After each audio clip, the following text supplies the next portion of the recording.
This is a new segment I'm doing where every week I'm going to compile 5 questions that I've been asked throughout the week on all my various posts, and I'm going to ask them right here. These are questions that I think kind of have will benefit a lot of people. So, without further ado, let's jump into it.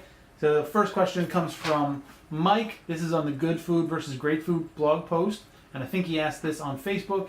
And the question is, I can't wrap my head around the whole acidic thing, when to do it and what acid to use. So this is a fantastic question, and if you didn't see that blog post, the idea is that I'm just talking about how you can take good food and make it great with a little bit of extra love and a little, maybe 1 or 2 extra ingredients. And so when it comes to acid, the acid kind of brightens all the flavors around it. Okay, so imagine you're outside all day wearing sunglasses in the summer, and you take them off. That immediate kind of pop of brightness that you get, that's what the acid's going to do. And you can use it in anything that's not already acidic. So you don't want to use it in a tomato sauce that's already naturally acidic, but like a cream sauce, like a chowder or anything like that, a little bit of lemon juice will really make it pop. But really just about anything. And what acid to use, it doesn't really matter that much. Generally, I would recommend, like if you're making a white sauce, don't use a red wine vinegar or a balsamic vinegar. And overall, I mean, lemon juice is probably a safe bet, no matter what you're doing. So question 2, this comes from Patrick on the Dinner with Ben episode 12, Chicken Parm. This is actually about my cutting board. He said, how often do you oil your cutting board?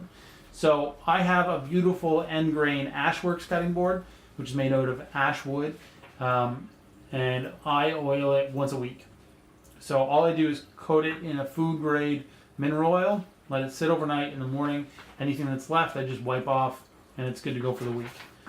This next question is from Kathy from the homemade granola post. This one's a few weeks old, I think. Wondering about shelf life.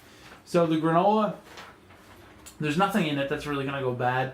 The sugar is going to kind of act like a preservative for the nuts. So your only real concern is that it's going to go stale.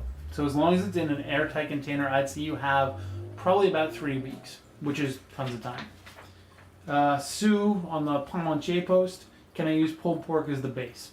So Parmentier is pretty much anything that's covered in mashed potatoes and baked. Like a shepherd's pie would technically be a Parmentier.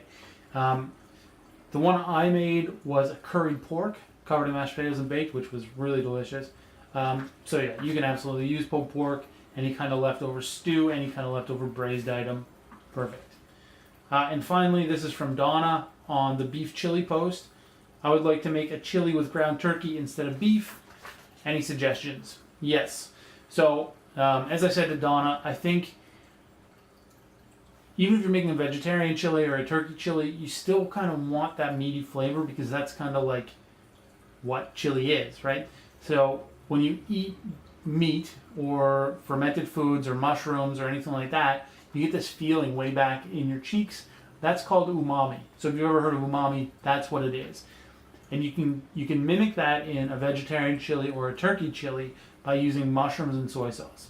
So if you're making a full pot of chili, I would recommend using like a half cup to a cup of really finely chopped mushrooms, and it could be like button mushrooms, creminis, portobellos, anything like that. Any like meaty mushrooms.